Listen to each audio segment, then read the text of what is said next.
Look, have you ever opened your phone for just 1 minute and suddenly 1 hour is gone? You didn't plan it, you didn't choose it, you just kept scrolling. One more video, one more notification, one more message, one more hit. That feeling is not random. Behind it is a powerful chemical in your brain called dopamine. Most people think dopamine is the pleasure chemical. They think it only makes you happy. But that is not the full truth. Dopamine can motivate you, push you, and help you build a better life. But if you don't understand it, dopamine can also control your attention, damage your discipline, and make normal life feel boring. Today, we're going to talk about why dopamine can be very dangerous.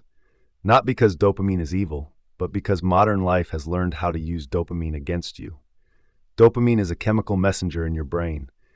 It helps your brain send signals related to motivation, movement, learning, memory, reward, and focus. Without dopamine, you would struggle to move, learn, and feel motivated. So dopamine is not bad. The real problem starts when your brain gets too many fast rewards too often. Your brain is built to look for things that help you survive: food, connection, achievement, sex, safety, progress. When your brain finds something rewarding, dopamine helps you remember it. It says, "That felt important, do it again." That system helped humans survive for thousands of years. But today, we live in a world full of artificial rewards: fast food, short videos, social media likes, porn, online shopping, video games, gambling apps, endless entertainment. These things are designed to give your brain quick stimulation. And when your brain gets used to quick stimulation, slow and meaningful things start to feel painful. Reading feels boring, studying feels hard, working out feels too slow. Real conversations feel less exciting. Building a business feels impossible. Why? Because your brain has been trained to expect reward immediately. Here is the dangerous part. Dopamine does not only reward you after pleasure, it also pushes you to chase pleasure before you even get it. That is why you can crave something even when you know it is bad for you. You know you should sleep, but you keep watching videos. You know junk food makes you feel bad, but you order it again. You know social media wastes your time, but your hand still reaches for the phone. This is the dopamine trap. Your brain starts chasing the promise of reward, not the reward itself. And many times, the promise feels stronger than the actual pleasure. Think about it. Before you open the app, you feel excited. Maybe there is a new message. Maybe there is a new like. Maybe there is a funny video. But after 1 hour of scrolling, do you feel better? Usually no. You feel tired, empty, distracted, maybe even guilty. But the next day, your brain still says, "Let's do it again." That is how powerful dopamine can be. It does not ask, "Is this good for your future?" It asks, "Was this rewarding before?" And if the answer is yes, it will push you back toward it. Why normal life starts feeling boring. One of the biggest dangers of too much cheap dopamine is that normal life starts to feel boring. Imagine your brain like a volume control. When you constantly blast it with high stimulation, your brain adjusts. The same reward no longer feels as exciting. So you need more. More videos, more sugar, more drama, more games, more novelty, more extreme content. This is why people say, "I can't focus anymore." It is not always because they are lazy. Sometimes their brain has been trained to reject anything that does not give fast reward. A book gives slow reward. Exercise gives slow reward. Studying gives slow reward. Saving money gives slow reward. Building a skill gives slow reward. But scrolling gives instant reward. Junk food gives instant reward. Porn gives instant reward. Gambling gives instant reward. So your brain starts choosing what is easy, not what is meaningful. And that is dangerous, because the most important things in life usually do not give instant rewards. Success is slow. Health is slow. Confidence is slow. Discipline is slow. Good relationships are slow. But dopamine wants the quick hit. Dopamine and addiction. This is also why dopamine is connected to addiction. Addictive substances and behaviors can overstimulate the brain's reward system. Over time, the brain can start to care less about normal rewards and more about the addictive reward. This does not mean everyone who scrolls, eats sugar, or plays games is addicted, but it does mean the same reward system can be trained in unhealthy ways. Addiction is not just about pleasure, it is about learning. Your brain learns, this thing gives me relief, this thing gives me escape, this thing changes how I feel fast. Then, when you feel stressed, bored, lonely, or tired, your brain remembers the shortcut.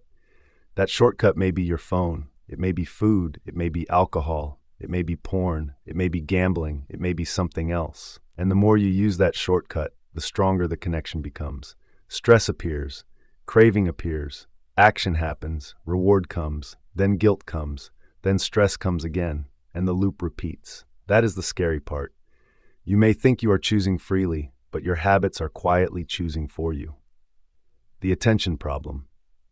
Another danger of dopamine is what it does to your attention. Your attention is one of the most valuable things you own. Where your attention goes, your life goes. But dopamine makes your attention easy to steal. Every notification is a little signal. Every red badge, every like, every message, every new video. Your brain sees it and thinks, maybe there is something important here. So you check, then you check again, then again. Soon your brain becomes uncomfortable with silence. You can't wait in line without your phone.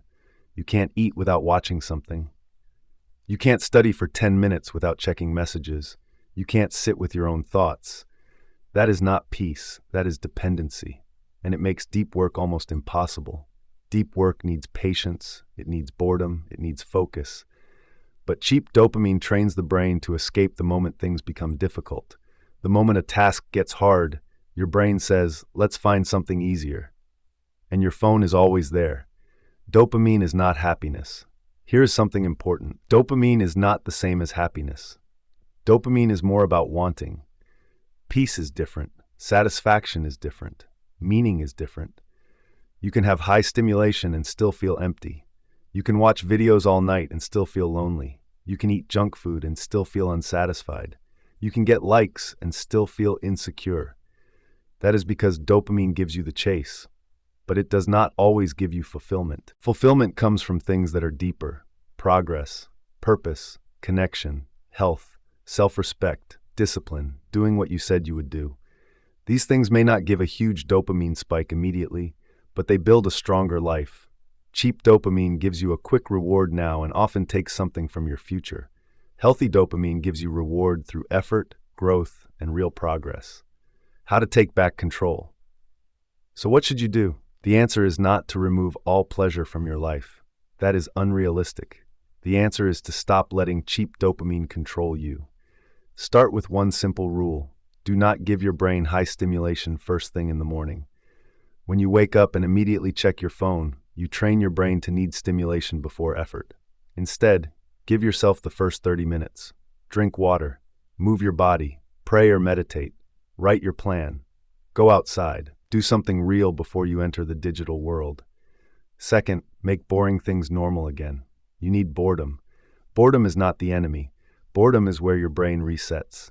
Take a walk without music, eat without watching a video, sit for 5 minutes without checking your phone. At first, it will feel uncomfortable. That is a sign your brain is used to constant stimulation. Third, earn your dopamine. Use reward after effort, not before effort. Work out first, then watch something. Study first, then relax. Finish your task first, then check your phone. This teaches your brain that effort comes before reward. That one change can rebuild discipline. Final message. Dopamine can build your life, or it can destroy your focus. It can push you toward your goals, or it can trap you in endless distraction. The problem is not dopamine. The problem is when you become a slave to easy dopamine. Because the things that ruin your life often feel good in the moment, and the things that build your life often feel hard in the moment. That is the test. Can you choose what is meaningful over what is easy? Can you sit with boredom? Can you do hard things without needing instant reward? Can you train your brain to enjoy progress again? You do not need to quit everything.